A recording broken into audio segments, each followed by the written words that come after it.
Hello and welcome to Spare Change Podcast. Today's a little bit different surroundings for me as I'm outdoors on a family visit in Pennsylvania. But today I have on Brandon Lovingier.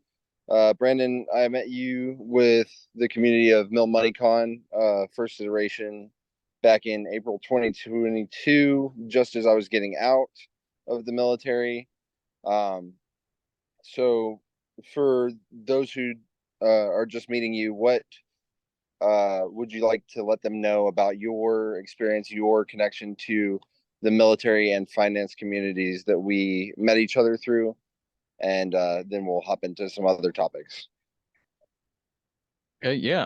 First, just appreciate you asking me to come on and talk with you today. And yeah, no, yeah, Mill MoneyCon. Yeah, it's a great community. Yeah, you talk about just a place where you just feel like family. It was, yeah, like I would describe it as almost magical experience. At least for me. So just kind of definitely found a lot of people that just want to help the military community win with money and really really focused on what's best for each individual service member, veteran, and their family. So just really great to see such a wonderful community like that out there, and I'm happy to be a part of it. But yeah, as far as for me, I guess my quick money story. I came from, middle of nowhere, Missouri, didn't really have, a lot of money, so to speak. We always had food on the table, but sometimes that was bread and gravy, as a meal. But fast forward, joined the army, and yeah, just didn't get money.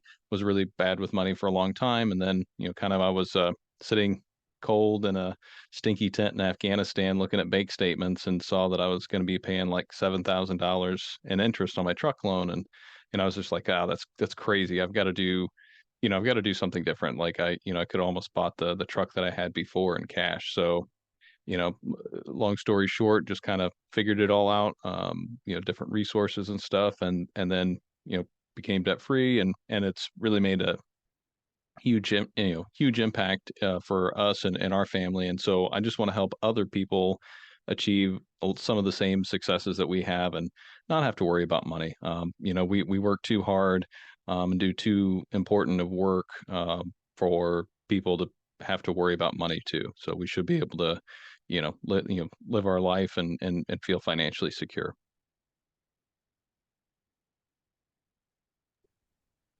I definitely can relate to the ideas of having to learn, all this new information about money, and especially coming from an environment where, um, I grew up in one of the poorest counties in Florida. So like everyone around me kind of was either very fearful or very like tight to their chest about their money situation, didn't want to talk about it, and didn't really understand everything that, was available to them or what resources they could use.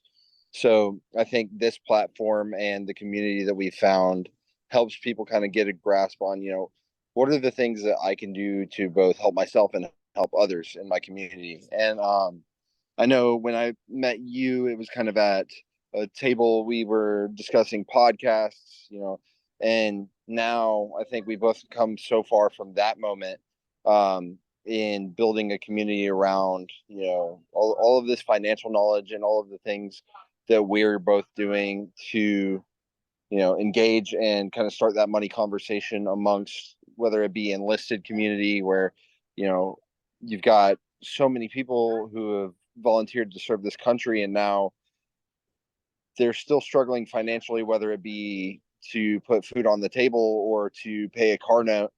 And it's really difficult to see that, knowing that there are resources available and things that we can do to make it better for them. So I think we're both on the right side of that fight, and I think we're doing, all that we can to build a stronger base of financial knowledge and financial preparedness for the military community. I try and focus also on like entry level careers and people who are getting started, but they didn't really get taught all of the things, because more or less there is some overlap in those two communities. What is something that you think people should really know, you know, before they're jumping into a financial decision? what should they do to prepare for that financial burden or new financial situations they haven't encountered before? Yeah, I mean, I think like you said, I mean, if you didn't grow up, with money to manage, it's kind of hard to learn how to manage money. So, I think the first step is just, getting started somewhere and, just kind of getting a solid footing. So, really basic stuff, like, I know before the call we were kind of talking about, emergency fund and different things like that. And actually, I mean, toward that end, on my website, I've got, a get started checklist that I just published that, it's really basic, but it's kind of a good starting point. If you don't know where to start or anything like that, and you're like, I don't know any of this money stuff, it's a great place to kind of, just get started and start working toward it. So, yeah, you can go to enlistedmoney.com and grab a copy of that. It does ask for your email and all that, but if you don't want to hear from me again, you can unsubscribe. That's fine. I just want people to get the information. And be able to track how many people downloaded and all that. So, but yeah, I mean, I think, one of the biggest pieces to, kind of getting started with your finances is just kind of checking where you're at. Make a list of all your assets, make a list of all your debts, do a basic calculation of your net worth, and then just track that on a regular basis. And it's not everything, it's not the only metric that matters. I kind of look at it similar to, when you go to the doctor's office, they always check your blood pressure. It's just a measure that they take, and if it's negative, then okay, maybe we need to make some changes. And so there's a lot of different things that you can do there. But whenever I'm looking at a big financial decision, though, I really try and get as much information as I can, and look at the dollars. Don't just look at percentages and stuff. There's a whole lot of different ways that like, say for instance, um, they buying a house or buying a car, the salesman can make it seem like it's a really good deal, like, oh, you get so many percent off, or, we can knock off $100 on your payment or whatever. But there's a lot of ways that they can shift things around. And so the total amount of money you're paying might actually be higher, even though it seems like a good deal. I do want to touch on something specific with that. Like we see very often, military community get targeted by some rather aggressive financial practices, whether that's, these payday loan places or car lot, and they're not being very transparent or completely honest about the processes that are going to ultimately impact the person on the other side of the table and their finances. And it's not exclusive to the military, but it is a problem that's significantly increased when volunteers to serve, that they become a target of some rather bad financial actors in life. So uh is there any specific scenario that you've seen where you've been able to kind of steer someone away from these negative early career moments where they could be really impacted financially? Do you have any stories like that? Yeah, I mean, there's definitely, I mean, I can remember I had a soldier one time that, went out and, he got a house, got married, got a house, and then he literally went and financed every bit of furniture you could think of to finance his house. And it was crazy too, because whenever we sat down and, this is, part of, monthly counseling, sat down and I said, hey, we're going to talk about this because, this is not, this is not going to end well, and looking at, hey, this TV is going to, this whatever $500 TV or how much it was at the time is actually going to cost you like $1,800 over the course of this loan. And, I mean, he ended up keeping some of it, but he ended up, there's actually a pretty decent return policy on a lot of those things. And so, because I think it was like a rent to own kind of deal. So he was able to take a lot of that stuff back and, and be able to, be a little more frugal and stuff like that. So, I mean, that's, one time that came into play. But I think, that's, if you're an NCO or, leader of any sort, I mean, that's one of those things you just need to have those conversations with people and just talk to people, but also, understand that they're adults and, it is ultimately their decision. So, regardless of whether, we think it's a bad idea or not, you kind of work through the eaches of, how do I get them to come to that conclusion and it be their idea versus, hey, like, you shouldn't do this or you should do this and, kind of get the old knife hand out and get people, feeling bad about something they did or didn't do. So, I think that's one of those, you gotta step in and have the conversation, but you can also be, a little bit, you can have a little grace and a little empathy in that conversation too. Yeah, I think that's super important to consider, like when you're a leader or you're trying to communicate to someone that you care about, like, hey, I know that this is your financial situation. I know there's some things that you might not be able to handle immediately or to comfortably discuss, but when you're put in a position of leadership or a position of, where you're capable of helping instead of just being, a peer, now you have the ability to say, hey, rather than punish you for financial mistakes and financial decisions, we're going to do everything we can to either incentivize or make it more comfortable for you to come to talk to me, come to um, try and find a better solution for the financial struggles that you're dealing with up front. I think a lot of what you're doing on social media, while being like a senior NCO, a staff NCO, being able to educate those around you without being so directly involved in their lives and being like, right there with them, um, it makes it easier for you to communicate by just having evergreen content and having the discussion openly.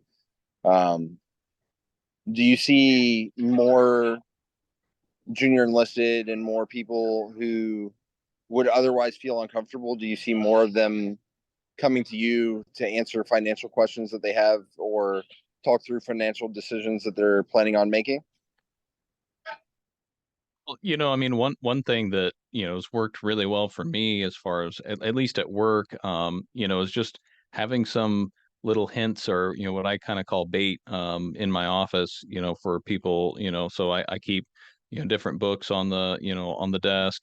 Whenever I did a class at work, or a brown bag lunch at work on, um, aligning your money and your values, and I had, little budget blocks that I was using to kind of illustrate, what my budget and my time looks like. I left those up on my desk for a while, and a lot of people came in and, oh, hey, what's this, or, what are these books about, all that kind of stuff, and so that just kind of leads into that conversation. But that's the thing too. I mean, I think you if you have the information available, then, whenever the need arises, they'll know where to get the information. But you also don't have to wait for a problem to happen either. Most financial counselors on base, they're more than happy, to come in and do a class once a month, or, however, or, once a quarter, or whatever the case may be. I always reach out to the financial counselors and do, have them come in and do classes, and they have a whole variety of different classes that they can do. So you don't have to be the financial expert to get that financial knowledge into your unit. There's a lot of different programs and things like that that are out there. Life skills for soldiers, that's another one that, is a possibility as well. But there's a lot of free resources out there. There's, like I said, the personal financial counselors on post, or, if you're in the Navy, they've got, their, embedded, resources in, units and stuff like that. So, so I'd just say utilize those resources and, kind of normalize talking about money and getting um, some of that training in there. So it's not, pointed, hey, this is because you screwed up. It's just, hey, look, this is going to affect you or one of your future, subordinates at some point in time. So you may as well have the information. Yeah, I had to kind of sit and chew on that one for a bit, but having resources at your disposal is super critical, and especially when you're put in that position of responsibility, having as many resources as possible is going to make you more viable as a leader and more, a trusted source. I think there's so much uncertainty. I know, especially since COVID, and there's some financial issues that everybody's facing, whether that's inflation or even like the threat of a government shutdown for enlisted folks is a very serious issue. So having someone that they can come to and having someone that's knowledgeable and a center of knowledge that has resources available is just so beneficial, and I think we need more of that. um, I know there were some other discussion points. You had talked about your personal resources that you've developed, whether it's planning resources or even like more detailed things that they can access through your website. So if we can kind of touch on some of the tools you've developed, I'd love to hear more.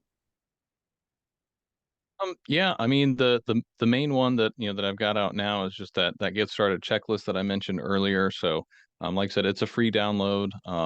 But also, I mean, on my website, I've got several articles that talk about very specific things, and even actually some of my favorite are the I've got the Enlisted Money Confessions and Enlisted Money Success Stories up there. So. I haven't gotten any success story submissions yet, but I'm hoping to get some of those soon. But I've got two Enlisted Money Confessions up so far, which are, I try and keep it a little bit light. I titled them a little bit fun, like the one's called like the Dairyland Divorcee. The other one is called the Credit Card Swiping Sailor. But I think different resources and just knowing that you're not alone. A lot of my story is kind of woven through a lot of these different articles. It's not just, hey, here's the information. I'm trying to show that, hey, look, I'm not perfect either. I'm still on my own financial independence journey as well. But we can all start somewhere and get a little bit better. So I think kind of like the main thing is if you get, like I said, just get started, and then also, just look at, just getting all that you can from all of the benefits that you have available to you is a really great place to start. But yeah, I mean, for me, I mean, most of my stuff, is on the blog itself, and then I've also got I hang out on Instagram, and I try and keep things a little bit light there too. Kind of play around with different things. Yeah, and then I'm looking to start building up my YouTube channel and have some more, short and pointed discussions about particular topics. So, walking through, hey, Roth versus traditional, which one should you pick and all that. Spoiler alert, it's probably Roth if you're enlisted. But there's exceptions for everybody. But I'm a big fan of Roth for a lot of reasons. Um, which I've got an article on the website about that as well. So, but yeah, that's the main resources that I've got currently. I'm working on some things in the background. So, yeah, I guess keep an eye out on there will be more. So all these resources, all these things, I'll build that over time. Also too, I mentioned net worth and budget. So the actual net worth calculator and a budget spreadsheet that I personally use. I've got those free on my website, so you can grab those as well. But yeah, so just trying to put some information out there that's useful. But there's a whole lot of other free resources out there too. So if you get on Military One Source, there's a lot of resources. The FenRed website has a lot of different resources. If you go, whether you're whatever service you are, like the support center would have a lot of different resources that you can get as well. So, definitely use all those resources that, even though they're free, I mean, we do pay for them indirectly with our tax dollars. So you might as well get some use out of them because you are indirectly paying for them already. And sorry if you can hear this train, it's going by real close. That's But okay. just I really appreciate all of the hard work that you've been putting in on your end, and all of the things that you've been able to bring to light, the stories that you're able to share about these these junior troops and folks that are experiencing, whether it's financial difficulty or financial success. It's great to have a sense of community behind that financial question, and having a place to kind of come to pick people's brains and discuss, what are some financial things that you know of that I might not, and then just the sense of community in the military compounded with the sense of community and like this goal of, ultimately whatever your personal goal of financial success is, and not being alone in that journey like we both talked about.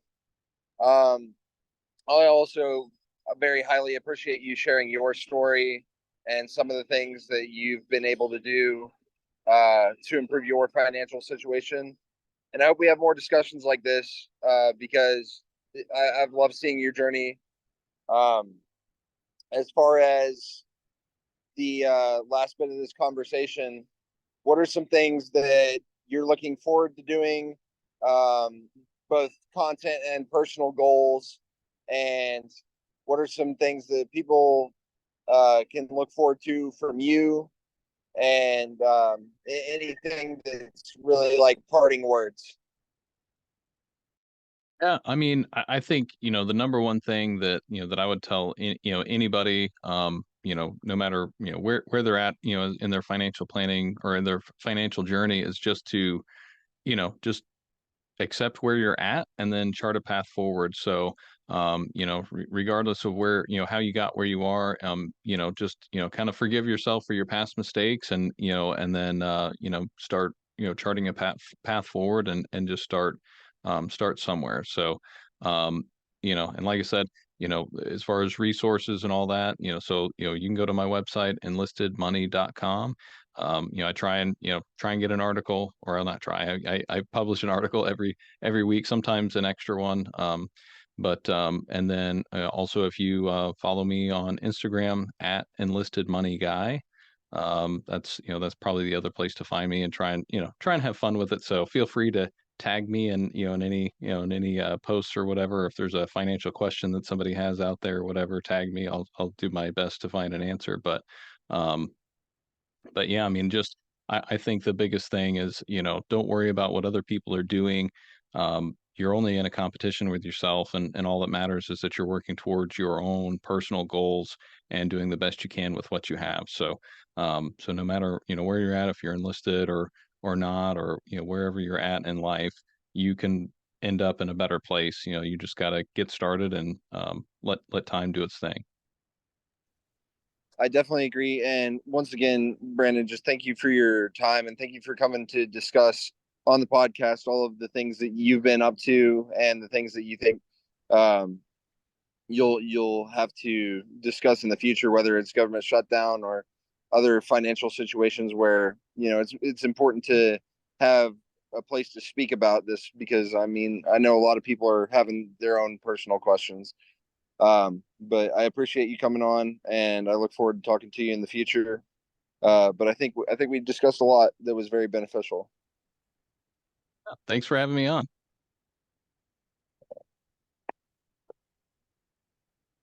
All right.